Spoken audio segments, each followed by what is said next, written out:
Essa capacidade de estar em juízo quer dizer que a parte que está no processo, ela não vai ter a necessidade, fofoca jurídica, né? Essa parte ela não vai ter a necessidade de estar representada ou assistida dentro do processo. Porque ela tem condição de sozinha estar dentro do processo, manifestar as suas vontades dentro do processo. Deixa eu só fazer logo um gancho por conta do tempo da capacidade postulatória, porque essa capacidade postulatória é aquela que é cabível em regra somente aos advogados, ok? Advogados, obviamente, peraí.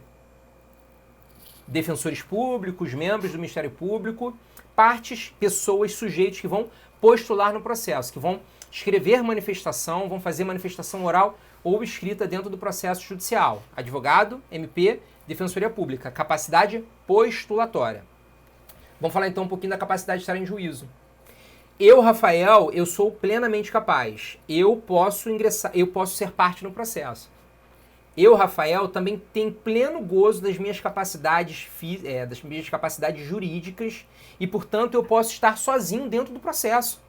Eu posso contratar o advogado? Posso. Mas como eu sou advogado, eu posso inclusive advogar em causa própria.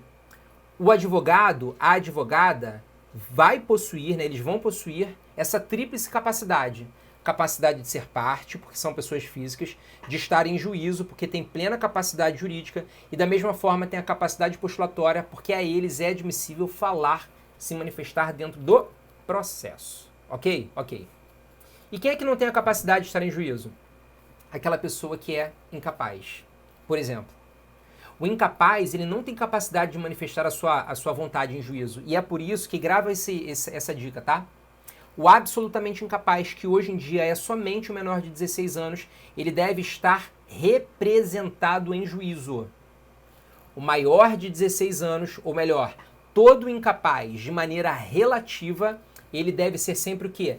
Assistido dentro do processo. Incapaz de maneira relativa, assistência. Incapaz de maneira absoluta, representação. Foi? Só que aí a gente tem um montão de casos muito maneiro que a gente pode analisar aqui. Principalmente acerca da curadoria especial. A curadoria especial nada mais é do que uma atividade, uma competência, uma função que cabe a um órgão que exerce uma função essencial à justiça, que trata principalmente da defesa dos interesses da coletividade e das pessoas hipossuficientes e incapazes dentro do processo. Eu estou falando de quem? Eu estou falando da Defensoria Pública. A Defensoria Pública do Estado, a Defensoria Pública da União, eles têm essas incumbências.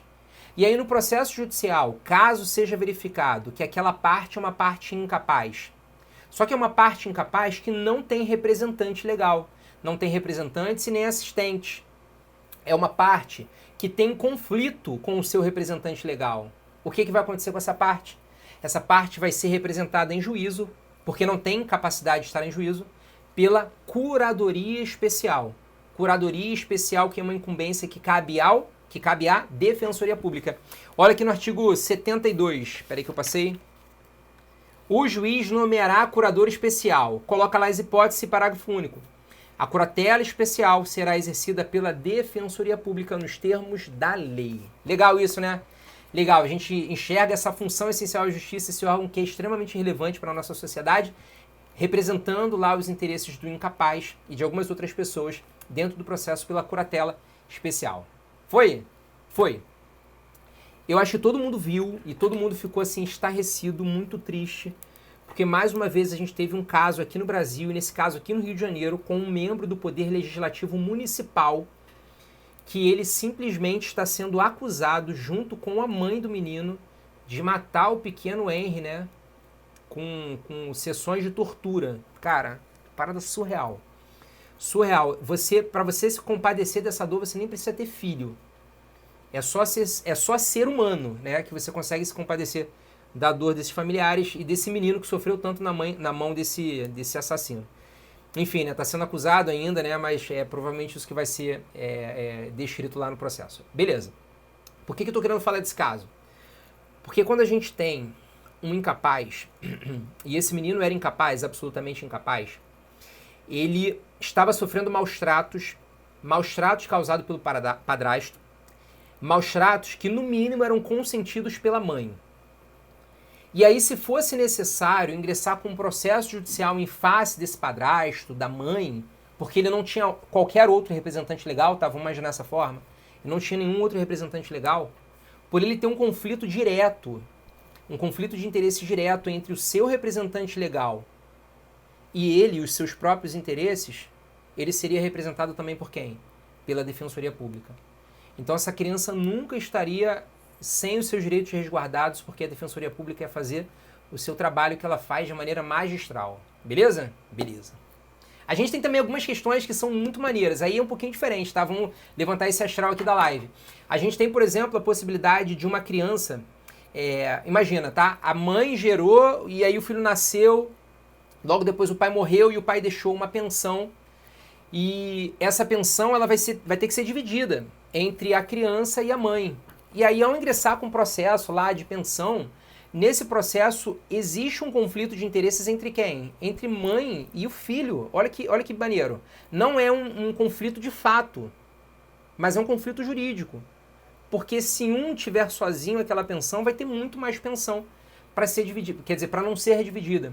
Então, numa situação dessa, por mais que não exista conflito de interesses, também vai ser dado curadoria especial pela Defensoria Pública, ok? Beleza, então. Quais são as outras hipóteses aí que a Defensoria Pública ela vai poder atuar, né, como curatela especial? Vai ser a possibilidade do réu, revelia, não manifestou a sua defesa, que esteja preso. Réu, revel, preso é a primeira possibilidade de também ser concedida a ele essa curadoria especial, essa curatela especial. E qual é a outra hipótese? A outra hipótese é quando nós tivermos um réu, revel, não apresentou a sua defesa, ok? Que tenha sido citado de maneira ficta. E aí eu te pergunto, quais são as 5 modalidades de citação no nosso Código de Processo Civil? Nós temos a citação eletrônica, que ela vai ser preferencial para as pessoas jurídicas, salvo microempresa e empresa de pequeno porte, mas preferencialmente para as outras pessoas jurídicas que não estejam inscritas no Simples Nacional. Quais são as outras hipóteses? Citação postal, citação cartorária, a citação por oficial de justiça e a citação por edital. Foi? Eu falei todas? Citação cartorária, citação eletrônica, citação postal, por oficial de justiça e edital. Beleza, essas duas últimas aqui é o que eu preciso comentar com vocês agora. O que é a citação edital? Cara, eu não consigo chegar no local daquela parte que está sendo citada, daquele réu. Citação é um ato de comunicação que integra o réu ao processo. Não sei onde ele está em um local insabido, né? Não tenho ideia ao certo de quem seja ele. Ele está num país que não tem a possibilidade de comunicação por carta rogatória. Ingresso lá com esse pedido de citação por edital. A citação por edital, ela vai ter que ser dada a ampla publicidade, principalmente sendo publicada no sítio eletrônico, no site do próprio tribunal e do CNJ.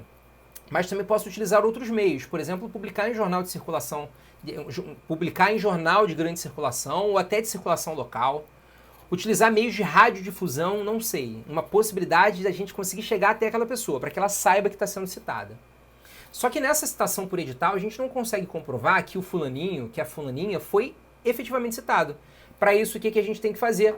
Aí a gente tem que fazer, nessa citação por edital, ao término dessa citação, a gente vai dar a essa parte a curatela especial pela Defensoria Pública. Réu, revel, citado por edital, de maneira ficta.